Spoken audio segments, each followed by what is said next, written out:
तो मैं अंशुल वर्मा आप सभी दोस्तों का स्वागत करता हूं आपके अपने इस नए YouTube channel speedy math by Anshul sir. कल के सेशन में हम लोगों ने स्टार्ट किया था अलजेब्रा, उसका पार्ट 1 मैंने पढ़ा था और आज के सेशन में हम लेके आए हैं कुछ ऐसे क्वेश्चन आपके लिए जो अक्सर आप एग्जाम में छोड़ के आते हो, नहीं लगाते हो, क्वेश्चन को देखते हो, पढ़ते हो और बस यही सोचते हो कि भैया हमसे ना हो पाई और नेक्स्ट क्वेश्चन पे चले जाते हो। लेकिन आज के बाद आप ऐसे क्वेश्चन गारंटी लेता हूं करके आओगे। ठीक है, अलजेब्रा में जब भी आपको ऐसे क्वेश्चन दिखेंगे तो आप उनको 110% को सॉल्व ही करके आओगे और जल्दी से करके आओगे अगर आप पूरा वीडियो देखते हैं तो। अभी हम आपके लिए फिलहाल छोटी ही छोटी वीडियो ला रहा हूं क्योंकि ज्यादा जिनको मैथ नहीं आती है उनको अगर हम 1.5 घंटे 2 घंटे पढ़ाएं तो वो परेशान होने लगते हैं। हमने अभी तक देखा है अक्सर होता है ये चीज। ठीक, जिनको नहीं आती वो परेशान हो जाते हैं। तो बस छोटा सा कॉन्सेप्ट लेके आते हैं आपके लिए और उन चीजों को आप मतलब थोड़ी सी चीज को सीखिए और उस पे जब भी आपको क्वेश्चन दिखे तो लगा लीजिए। बस इतना हमारा मकसद है। 15 से 20 मिनट 25 मिनट का वीडियो आपको दे रहा हूं मैं। चलो देखो क्वेश्चन जैसा आप देख रहे हैं बोर्ड पे लिखा हुआ है। तो आज का सेशन बहुत इंपॉर्टेंट होने वाला है भैया। ठीक है, अगर आपको सब कुछ अच्छा लगता है तो कहना ना पड़े सब्सक्राइब करो चैनल को, जो लोग अभी तक नहीं किए हैं, लाइक करो, कमेंट जरूर करके बता दिया करो कि हाँ सर बहुत अच्छे से समझ में आया, नहीं समझ में आया या दोबारा फिर कभी पढ़ा देना, नहीं जान पाए हम तो कमेंट जरूर कर दिया करो एक बार। बस देखो जब क्वेश्चन में आपसे कह रहे हैं कि यदि a plus B plus C बराबर 8 दिया गया है।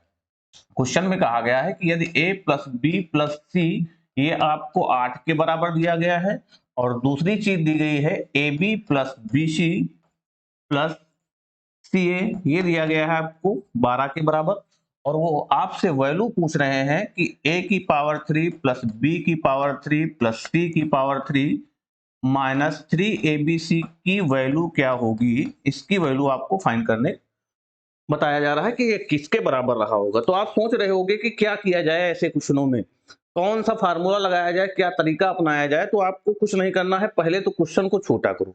ठीक, छोटा कैसे करोगे? अगर हम यहाँ पे आपसे कह दें कि c बराबर 0 रहा होगा, अगर आपसे ये कह दें कि c बराबर 0 होगा, तो अगर हम मान लेते हैं कि c बराबर 0 रहा, कायदे से बात समझिएगा आप 110% ऐसे क्वेश्चन आज के बाद बनाओगे ही बनाओगे। तो अगर हम कहें c बराबर 0 रहा होगा तो अब जरा देखिए आप यहां c की वैल्यू 0 रखेंगे यानी ये हट जाएगा हमारा, केवल बचेगा आपके पास क्या a प्लस बी जो कि किसके बराबर होगा तो आप कहोगे 8 के बराबर होगा क्योंकि हमने c बराबर क्या ले लिया है 0 यानी a प्लस बी बराबर मिल गया 8। c वहां से गायब हो जाएगा, हट जाएगा भाई, 0 का मतलब कुछ नहीं।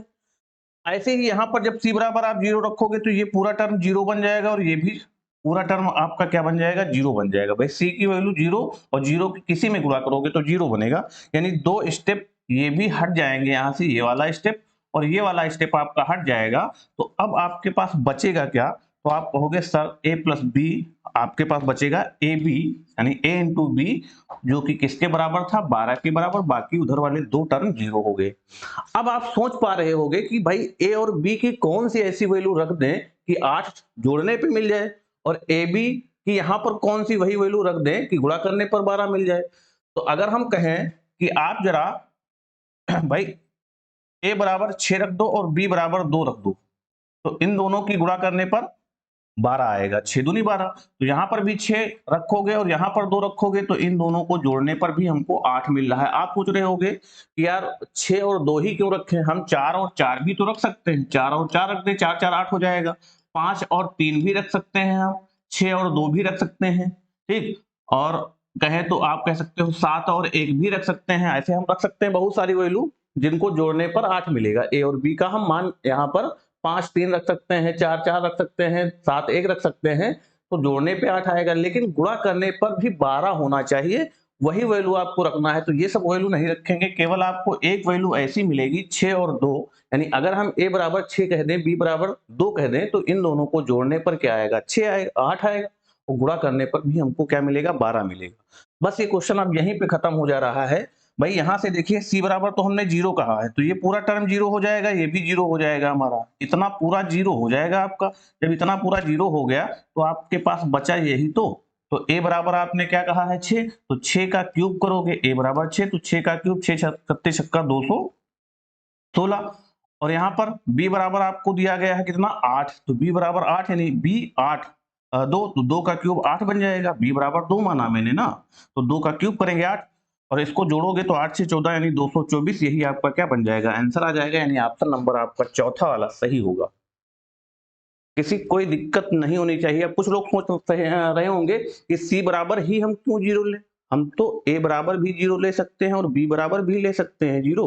तो हाँ जी, बिल्कुल ले सकते हो आप, कोई दिक्कत नहीं आएगा, आंसर आपका 224 ही मिलेगा। देखो, अगर हम कहें हम सी बराबर जीरो ना लेंगे, हम बी बराबर जीरो लेंगे, तो अब बी बराबर जब आप जीरो लोगे तो केवल आपके पास ये वाला टर्म जीरो बन जाएगा, तो ए प्लस क्या बचेगा आपका, तो आपके पास कहोगे कि ए प्लस सी बचेगा हमारे पास 8।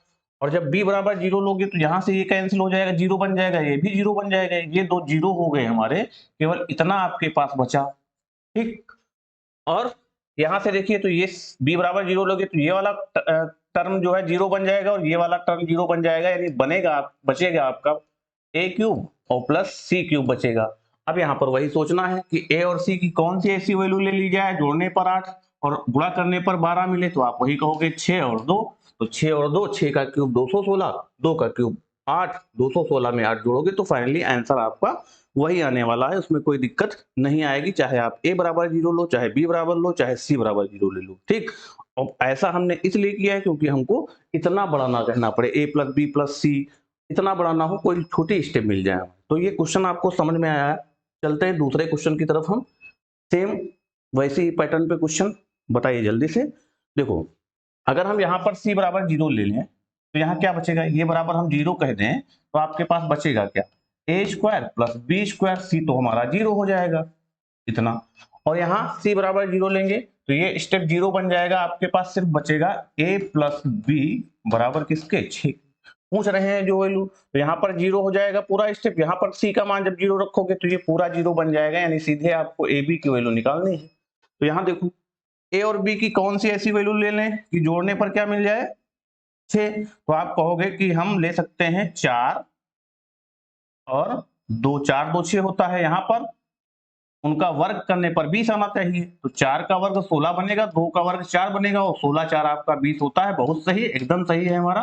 तो ए की वैल्यू हमने क्या मानी है 4 और बी की वैल्यू हमने क्या ले ली है 2, और हमसे पूछ रहे हैं ए बी की वैल्यू। ये तो टर्म पूरी कंडीशन जीरो बन गई, केवल ए बी बचा, तो 4 गुणे 2 करोगे तो 4 दूनी 8 बन जाएगा, यानी ऑप्शन नंबर आपका सी वाला सही होगा भैया।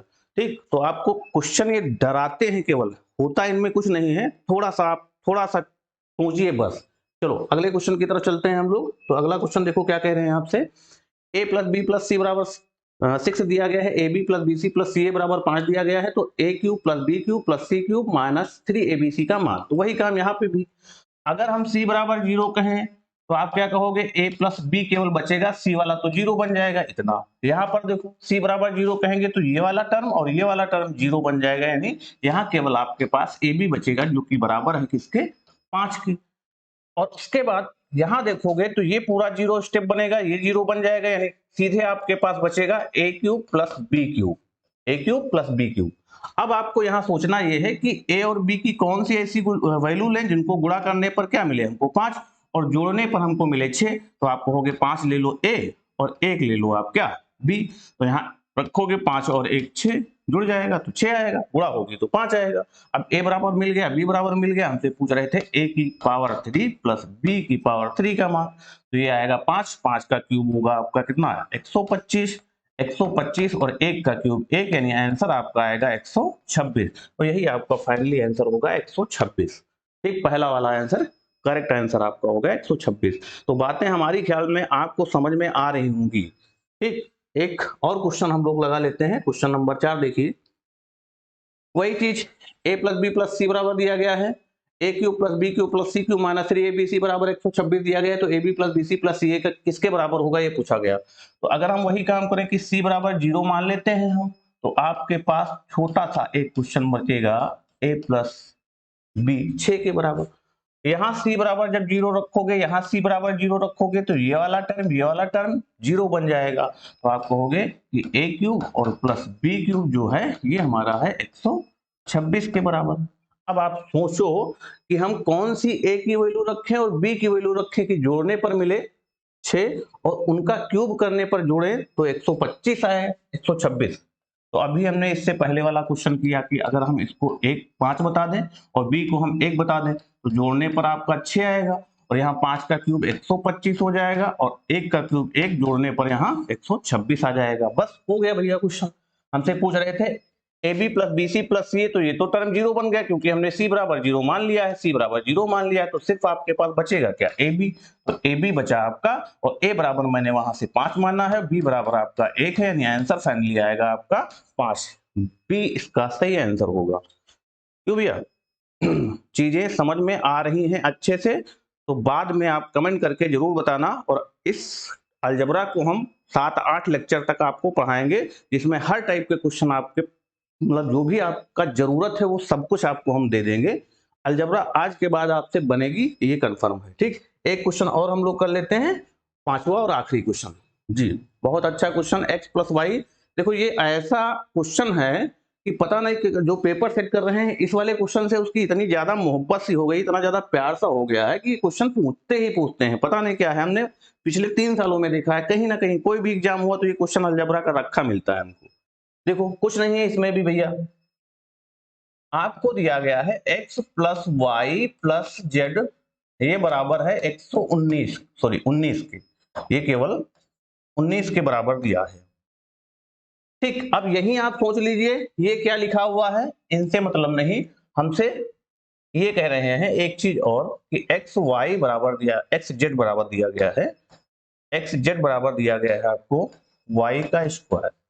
ठीक, तो आपसे कह रहे हैं जेड और एक्स में अंतर क्या होगा। तो आपको कुछ नहीं सोचना है।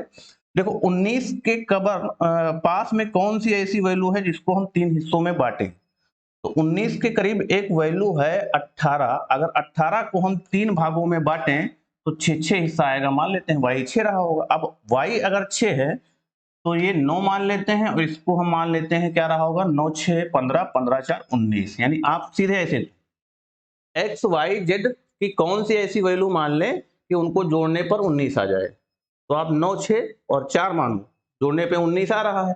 अब हमसे, या फिर आप ऐसे सोचो, ना सोच पाओ कि यार ऐसे कैसे सोच लेंगे हम, तो आप ऐसे सोच लो एक बार। देखो इधर हम कहते हैं कि 19 के पास एक ऐसी वैल्यू है जिसको हम 3 हिस्सों में बांटे तो कितना कितना हिस्सा सबके पास आएगा। तो हमने कहा 18 है एक 19 के पास वैल्यू, अगर इसको हम 3 भागों में बांटें तो ये 6 के हिस्से में 3 भागों में बट जाएगा। तो y बराबर हमने कहा कि 6 रहा होगा। अब यहाँ पर देखो y बराबर 6 अगर होगा तो y का स्क्वायर कितना बनेगा, 36। अब आप x और y की वैल्यू यहाँ से सोचिए कि कौन सी ऐसी रख दें, x और z की कौन सी ऐसी वैल्यू रख दें कि गुणा करने पर 36 आएगा। तो एक ऐसी ही वैल्यू मिलेगी, कौन सी, 9 और 4, 9 चौक 36, y बराबर हमने पहले लिया तो x बराबर हम कह देते हैं 9 रहा होगा, y बराबर 4 रहा होगा। अब आपसे पूछ क्या रहे हैं, z और x में अंतर, तो z और x में अंतर कितने का है, तो आपको हो गया 5 का, और यही आपका क्या बन गया आंसर, यानी ऑप्शन नंबर आपका बी सही होगा। तो आशा करता हूं कि आज के ये पांचों क्वेश्चन ऐसे जब भी आपको दिखेंगे तो आप यही करोगे, बाकी कोई फार्मूला नहीं लगाओगे, कोई मतलब दूसरी तक कोई भी खुराफात दूसरी प्रकार की नहीं करोगे आप, यही आपको सोचना है, इतना ही सोचना है। तो अगर मैंने बताया कि अगर आपको ये वीडियो अच्छी लगी, क्वेश्चन समझ में आए, तो कमेंट करके जरूर एक बार बताना। जो लोग अभी तक नहीं सब्सक्राइब किए हैं वो जरूर कर लें। ठीक, मिलते हैं कल की क्लास में हम लोग पार्ट 3 में, ठीक, अलजबरा के पार्ट 3 में। Okay bye, thank you.